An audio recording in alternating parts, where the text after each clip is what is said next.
राधे राधे राधे राधे। मित्रों, आज की कथा ऐसे ब्राह्मण देवता की है जो सदैव उनका नियम था कि सुबह और सायंकाल हमेशा प्रदोष काल में और सुबह सुबह ब्रह्म मुहूर्त में वह गीता का पाठ किया करते थे। भगवत गीता का पूरा पाठ करने के बाद ही कुछ अन्न जल ग्रहण करते थे। धीरे धीरे धीरे धीरे यह उनका नियम इतना प्रगाढ़ होगा कि उसके अलावा वह कोई कार्य ही नहीं करते थे। वह 3 भाई थे। दोनों भाइयों को लगा कि शायद जो हमारा भाई है ऐसे नहीं सुधरेगा, उसका विवाह करवा दिया। लेकिन पंडित जी का वही रूटीन विवाह के उपरांत भी रहा। तो आफ्टर ऑल उनको लगा भाई अब तो कुछ करना ही पड़ेगा। बस पंडित जी को उनके दोनों भाइयों ने अपने घर से बंटवारा करके निकाल दिया। बंटवारे में पंडित जी को एक टूटा फूटा घर और थोड़े से बर्तन, थोड़े से रुपए इत्यादि और अनाज इत्यादि मिला। कुछ समय तो उससे उनका काम चला, लेकिन जब बिल्कुल धन नहीं बचा तो उन्होंने क्या किया कि अपना घर गिरवी रख दिया। घर से गिरवी रखने से जो पैसा आया वह भी धीरे धीरे समाप्त हो गया। जब 2 दिन हो गए उनको भूख प्यास से, वो लोग दोनों पति पत्नी व्याकुल हो गए। तो जब सायंकाल संध्या करने जब पंडित जी नदी किनारे गए तो वहाँ भगवत गीता का पाठ करते समय जैसे ही 9वां अध्याय आया, उन्होंने 9वें अध्याय में पढ़ा कि भगवान कृष्ण स्वयं अपने मुख से बोलते हैं कि जो भी व्यक्ति मेरा ध्यान करता है मैं उसके योग और क्षेम का स्वयं ख्याल रखता हूँ। पंडित जी की आंखों में आंसू आ गए कि आज 2 दिन हो गए अन्न का दाना पेट में नहीं जा रहा है। और प्रभु ने ये लिखा तो उनको लगा नहीं नहीं, भगवत गीता तो सत्य है, लेकिन ये शायद गलत लिख गया है। और उन्होंने उस पर अपना हड़ताल पोत दिया।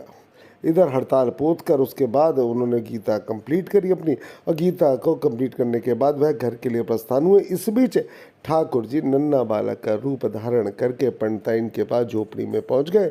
दरवाज़ा खटखटाया। पंडितानी जी ने जैसे ही दरवाज़ा खोला उन्होंने देखा एक छोटा सा नन्हा मुन्ना बालक। उसको देखते के साथ ही वह अपनी 2 मिनट के लिए सुध बुध खो बैठी। फिर उनको एकदम सुध बुध आई तो बोले, तुमने पूछा प्रिय बालक तुम कहीं रास्ता भटक गए हो?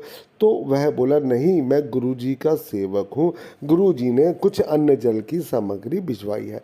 तो वहाँ पे देखा तो बड़े बड़े थैलों में, एक में हीरे जवाहरात सोने चांदी भरे हुए हैं, तो दूसरे के अंदर खाने के सामान है, और तो तीसरे में जो है वस्त्र इत्यादि है। तो ऐसा बहुत सामान था।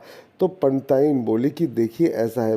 उनको बोली पुत्र तुम सही हो सकते हो, लेकिन मैं भरोसा इसलिए नहीं कर सकती क्योंकि पंडित जी किसी को भी अपना शिष्य नहीं बनाते हैं, तो मैं इसको नहीं ले सकती। ठाकुर जी ने बहुत कहा, लेकिन उन्होंने बात नहीं मानी। अब ठाकुर जी तो ठाकुर जी ठहरे, तो बोले ठीक है मैं सब यहीं छोड़ के जा रहा हूँ।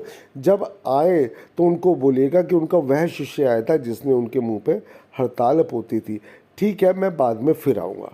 यह कह के वो चले गए। इधर पर वो गए, पंडित जी आए। पंडित जी ने जैसे ही देखा तो पंडित जी आग बबूला हो गया। पत्नी से बोले ये क्या है, ये बाहर चोर वगैरह घूमते रहते और ये धन किसका है, तुमने किसको आश्रय दे रखा है? तो पंडितानी ने बोला मैंने किसी को आश्रय नहीं दिया, आज आपका एक शिष्य आया था जिसने कहा कि पंडित जी ने यह सामान भिजवाया है।